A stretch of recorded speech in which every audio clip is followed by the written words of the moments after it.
Hey, welcome back to the Joe Silverback Show. I'm your host, Joe Bunton, and today we are going to be talking about mental toughness versus what I call the crybaby adult. I was reading Albert Schweitzer's memoir on his time in the Congo. And the book is, I think, around 1914. And it's very important for all of us to take a little time each year and go back in history and read something or YouTube video something where you get to experience people 100 years ago and their attitudes and their ideas.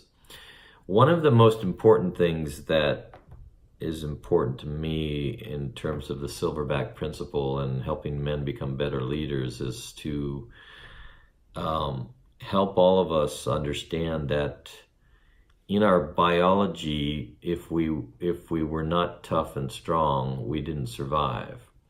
And civilization has put a Band-Aid on, some limbs that have been ripped off, and those Band-Aids are supposed to be saying, "Oh, I feel sorry for you. Here, let me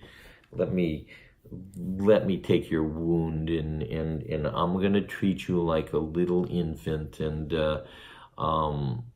And this Band-Aid mentality has evolved because for some reason, with full-grown adults, we believe that we have to pity them. Well, in reading Albert Schweitzer's book, what it's called, The Primeval Forest. After the Congolese, after the I'm not remembering right now the exact tribe, but the natives, when they found that his medicine could help them, and they started coming to him and trusting him. One group was attacked by a hippo, and one guy had his hip smashed. And that's what was, brought to Dr. Schweitzer for surgery. And what's so interesting when you read this, just like when you read anything anthropologically about people who are living in a more primitive coexistence with the natural world, is that they don't cry. They don't cry. They die, they get smashed, they get broken limbs, but they don't cry. And it's very interesting. And again, this is going to be something that is going to be hard for some people to understand. So emotions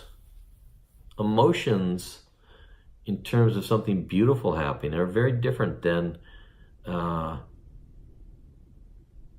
crying and complaining, whining. So 1914, the conditions that this highly educated doctor from Alsace, I hope I said that, Alsace, Lorraine, and his wife coming down into primitive Africa, where mosquitoes could kill you. They had to have mosquito nets everywhere. I was profoundly impacted by the strength of character at that time. In order to achieve something, you had to be tough. Today, in order to achieve something, you have to be tough. But at the same time, because of economics, because of wealth, because of guilt, because of this, because of that, because of misplaced brain power and mistaken understanding, we have created a whole class of crybaby males. And it's quite pathetic if you take the average American male who expects the world, and if he doesn't get the world, he's gonna, have a tizzy fit. And he's never wants to have to suffer for a second.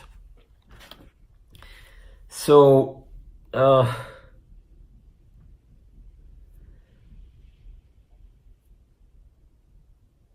I wanted to connect this to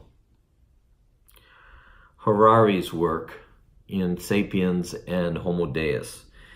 One of the things that Harari points out is that with every year, our tolerance for unpleasantness decreases, and our craving for constant pleasure increases, and our expectations that the world owes us pleasure constantly increases. And what is that creating? That's creating monsters. That's creating a nightmare. That's creating the opposite of the silverback, who can be the provider, protector. And it's something that as parents you need to tap into early on, because technology is going to give your children access to pornography, and you're not going to have any control over it. And it's going to give them access to computer games that are going to become so sophisticated. They're going to be putting on headsets and traveling in all different realms and worlds. And they're going to be able to create their worlds and co-create their worlds. And guess what? The instinct is going to be to create something where I don't have to suffer and everything is done for me and it's easy. So how are we going to, counter that when we didn't evolve with this constant pleasure gene? We didn't evolve. Are we going to then say that, well, I'm going to give my children the newest medicine because it makes them feel good all the time? Is that what we want? Is that something that can benefit anybody? Is pleasure the goal? What happens after, the 10th orgasm in one day? What happens when your son is going to have sex for the first time with somebody that he may or may not love or care about, and the sex is not what he got from technology?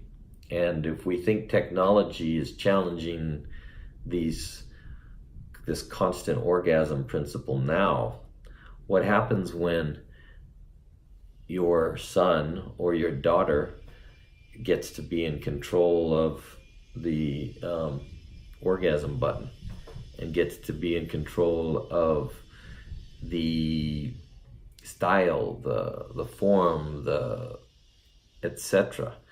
And I talk about pornography only as a metaphor.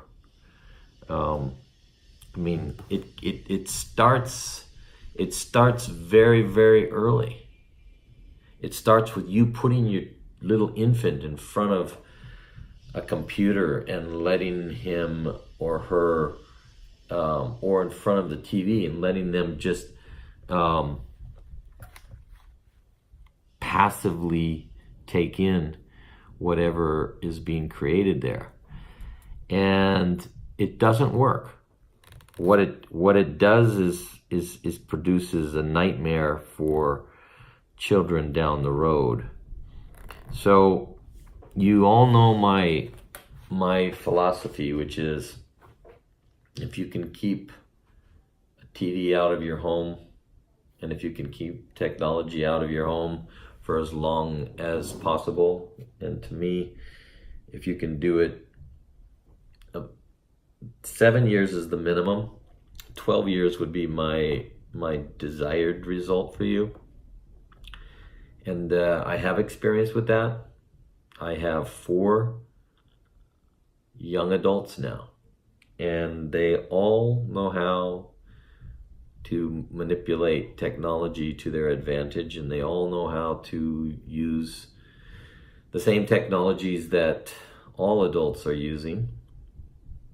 They're not difficult to learn, and they're not going to become more difficult to learn. They're going to become more easily accessible. But one thing that that I am grateful that I never allowed was the state of not taking responsibility for your own life at the earliest of ages. And so when I look at Albert Schweitzer, that was 100 years ago, and that was in a time period where nobody thought any differently. They didn't think that your parents were responsible for your success in life at all. At all. In 100 years, parents now think we are 100% responsible, and it is the most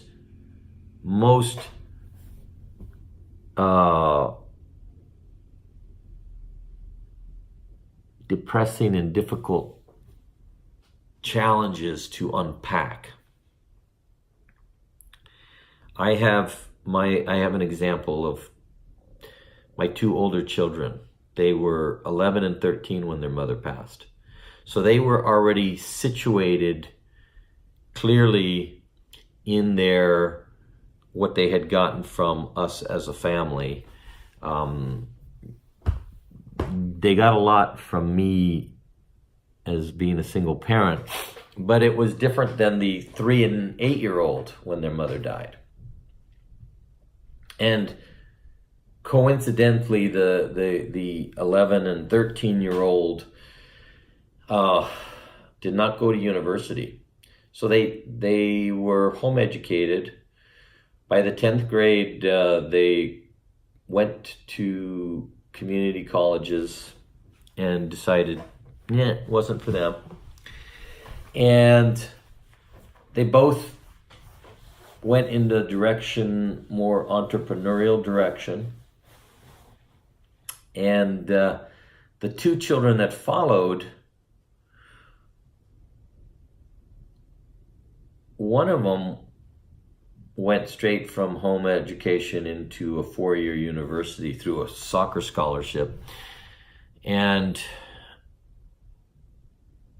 the second one went to high school and then university. And I can't tell you the difference in the destruction of value of a man being responsible for his own actions and behaviors and outcomes.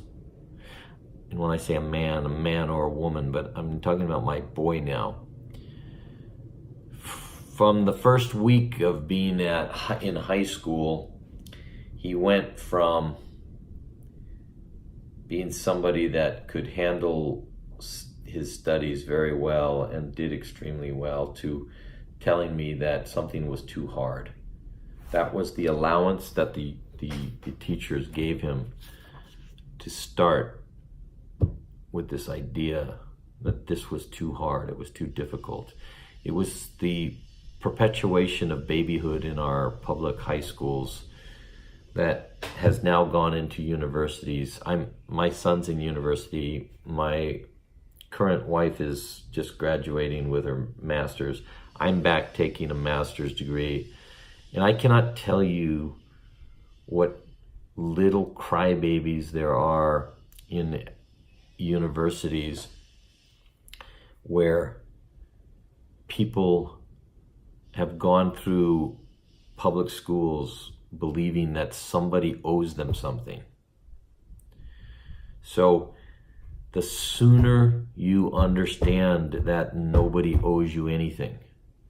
Your mother gave you life. Your mother and your father brought you into this world. You had a roof over your head, food on the table. If you were not felt worthy, if you were not welcomed, I'm deeply, deeply sorry. If you were welcomed and you did feel worthy, then it'll be easier for you to accept that there's nobody out there that is going to make life happen for you. It's 100% up to you.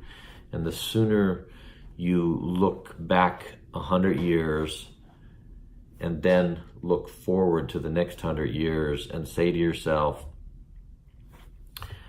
I'm not a victim of anything. I don't want my children to feel like they're a victim of anything. I'm capable of creating and doing whatever I want. If I'm willing to work hard enough, I can achieve it. So what do I have to do? I have to first know myself, know who I am, know what I want. Then I have to establish a plan. What hard work am I going to have to do to get there to achieve what I want? And the sooner that you set that in motion, the faster you'll be on your way. The sooner that you start to enjoy hard work and say to yourself and say to everybody who's making life hard on you, thank you for making this hard, because through you challenging me, I'm becoming a better person and I'm coming closer to my goals. Namaste. Keep the strength.